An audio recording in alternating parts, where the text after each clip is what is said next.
all spent money. Some of it is guaranteed money. Fiscal stimulus, 1.2 trillion was called for by the IMF, but Obama alone is going to hit about $1 trillion. So the Chinese is about 800 billion, it's more than that. And then, stunningly, if you add up the total value of the stock markets, 54 stock markets in the world, in October, November 2007, it was about $60 trillion. And it has fallen now to about, sorry, it was 63 trillion, and it's fallen to 31. So, about half of the total financial wealth of the world has been wiped out. And again, that's why I say it's worse than 29. Moving on. I don't have. You've had 19 minutes. Right, we'll get there. This is just, you'll know this, you're politically active, but this is for audiences that sometimes aren't know much the news. You know what's happened to every single one of these companies. GM, of course, is at the moment trying to bail itself out by getting the European governments to bail it out and take a stake in it. There's more casualties along the way. Let's move on. Why is the growth model in crisis? Because the missing bit, but it's a key bit, is this. See, if you go to a place like inner city Detroit, it's like inner city Manchester. It's like rundown estates on the edge of Manchester. Life is not as it was for our grandparents in the 30s, where there is just no food in the cupboard. There are, hair extension shops, barbers, lots of takeaway out off licenses, lots of barbecue chicken shops. There is a consumer economy for the poor. Okay, that is what there is. Why is it? See, I imagine like what happens if a 1960s economist turns up in his tweed jacket in America and gets time travel into the middle of Detroit. They look at it and they go, okay, it's not brilliant, but it's quite a thriving consumer economy. People buy and sell things. There's lots of consumer goods. Walmart is full of cheap Chinese trainers. People buy it. Where do they get the money? And then the economist looks at this graph and he goes, oh, this is inexplicable to me as a 60s economist, because look what's happened. Here's US real wages. This is wages deflated by the inflation figures. This is the median. This is the male median hourly wage since 73. Let's just take you through it. In the late 70s, real wages slightly blipped above what they'd been. And then, throughout the neoliberal era, they're below. This is for median. This is Joe the plumber, okay? They blipped back up only during the dot-com boom, when there was relatively low inflation for a bit and relative high rising real incomes, then, under Clinton. And then they've fallen. And so as a result, for the median male worker, they earn less than they earned in 1973. For 2 generations, poor Americans, have actually had no chance to earn their way out of poverty. Let's look at the bottom 20. I mean, the bottom 10 is just a horror story, but the bottom 20, you can see what's happening. I mean, this is, this 90%, for most of the 80s and 90s, they're earning 10% less than they were earning during the post-war boom. And of course, for the rich, it's the opposite story. This debt thing appeared to be the answer to this. The debt is what allows the puzzled 1960s, economists to say, well, if there's no rising real income, why are people spending? Well, it's debt.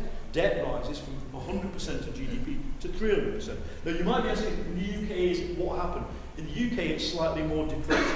Our debt didn't rise as fast, but we do have the combined total of company and consumer debt is about 200% of GDP.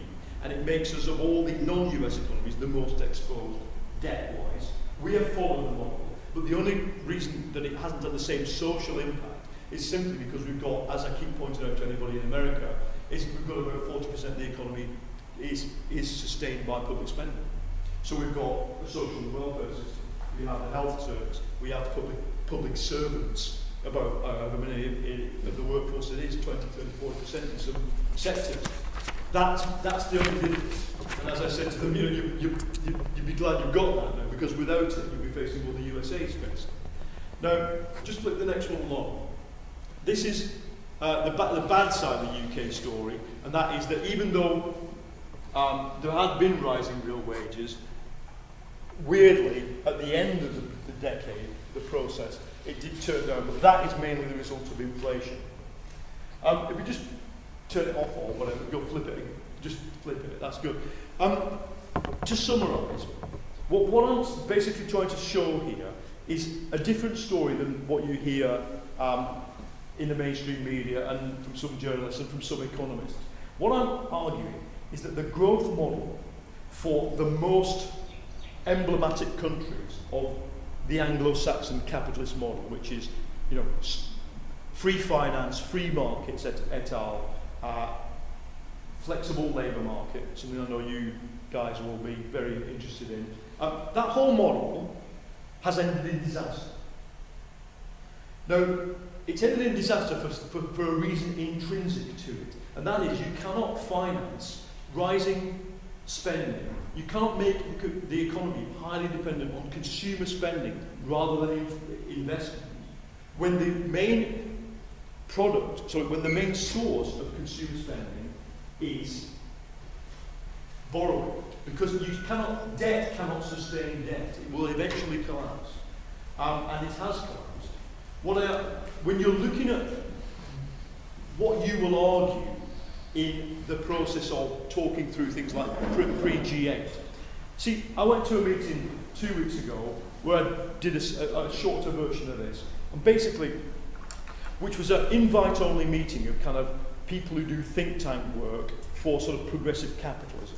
And they'd been invited, and the Cabinet Office was sitting there saying, we want you to feed into the G20. We're going to listen to what you say. Of course, they all said things like, you know, the Gaia principle and peace, love and understanding. And I did a bit of this, and it went down very well. The interesting thing is that of course, this begs, I am not in the business of political solutions. I'm not allowed to be, but I'm not really in it. I'm in the analysis business, is what comes after it.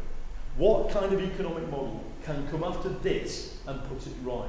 I mean, those of you who are old enough to remember Keynesianism and state intervention-led mixed economy with heavy emphasis on high wages to fuel consumption, and consumption not being the main driver, but investment being the main driver, might say it's that, but just remember that collapsed as well. And if you're in, you know, a trade union since the 70s, you will know how badly that collapsed.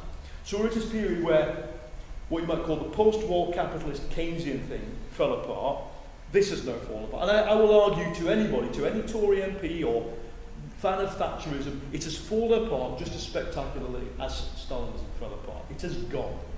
And you just need to start getting your heads around this. I think the politicians are having a terrible time getting their heads around it because they've been so deeply engaged with it. But it has gone. And any model that says, oh, how do we change the regulatory system to bring that all back? I think you can see, and this is why the graphs are so important, you can see it has just, it's gone. It's like an organism with a life cycle. It's burned brightly and it's then gone out.